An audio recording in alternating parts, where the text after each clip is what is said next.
Howdy guys. So today's review is of a pretty rare exception in the backpacking world, and that is a piece of gear that is ultralight but yet still pretty cheap and affordable. So I really wasn't sure what to expect when I ordered this stove. I had a friend on the CDT that used it, and it showed a lot of potential in replacing my current stove and being lighter, so I figured I'd give it a try. Although I had heard about this stove before from some friends, I was pretty wary about picking one up for two reasons. First off, it comes from Amazon, which is kind of the land of cheap Chinese knockoff stoves that really don't perform well.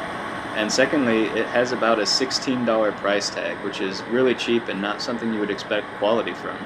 But with that said, I've been putting the stove through its paces in these past months, and I really like it. It's definitely going to become my go-to stove when I go backpacking, but there are some caveats, so let's jump in and find out about it. So just to start, here's a list of some of the dimensions and features of the stove. And if you want, you can just pause on it to take them in better. As you can see, the construction is mostly a titanium alloy, but there are definitely other metals used. Now, while all of these dimensions are nice, I think the best way to get a good idea of what the stove is like is to compare it to a similar stove, and one that's kind of a top-of-the-line stove and has been my go-to stove for quite some time now, the Snow-Peak LightMax. So you can see here that even though the Snow-Peak LightMax is a pretty compact stove, this one is even more compact, and it comes out to about 2 inches tall by 1.5 wide, which is great for packing it inside of a pot and saving room in your pack. When it comes to height, the BRS is actually much shorter as well, which means you'll have a lower center of gravity and hopefully less spills due to your top-heavy pot tipping over. But despite benefiting from a lower center of gravity, you can see the BRS on the right here has smaller and shorter pot supports, so you're not going to get as much support as you would with the Snow-Peak.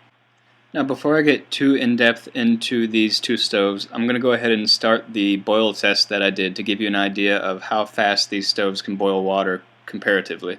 On the left is the Snow-Peak and on the right is the BRS, and I did the same test, 2 cups of water going from around 65 degrees Fahrenheit to 212 Fahrenheit boiling, and put both of the stoves on full blast to see how they compare.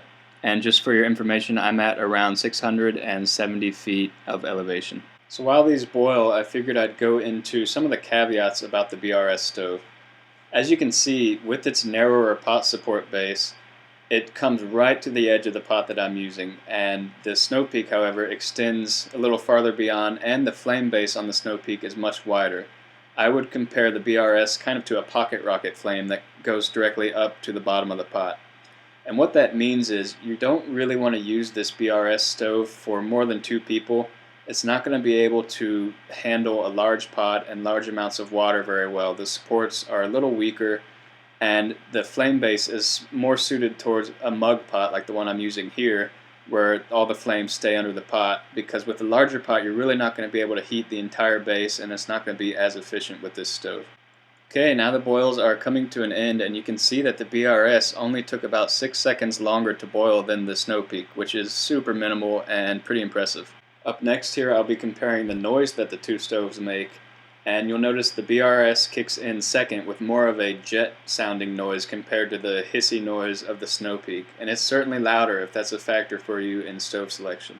Also, this will give you a better view of the flame patterns of the stoves, and you can see how narrow the BRS is compared to the Snow-Peak.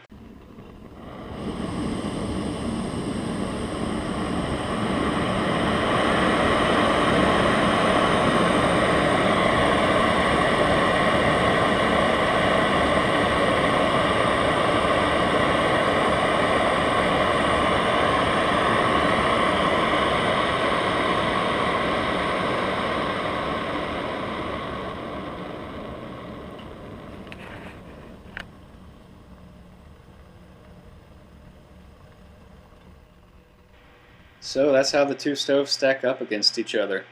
And you can see here the weight difference between them is a full ounce.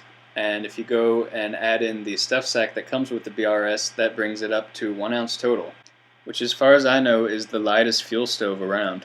So to wrap up here, I would definitely recommend this stove. It compares very favorably to the Snow-Peak, and it's much cheaper, so it makes a great way to get into backpacking or just to reduce your weight if you already have a heavier stove. Just keep in mind some of the caveats. The arms and the support base are smaller, as is the flame base, so you're not going to want to use big pots with this, and you're also not going to want to use it with probably more than 2 people. Mug pots are ideal, and honestly, although it's not flimsy, the arms really probably shouldn't support much more than 3 to 4 cups of water anyways, so just keep that in mind. And if you want to check it out on Amazon, I'll be putting a link in the description and on my website, so check it out.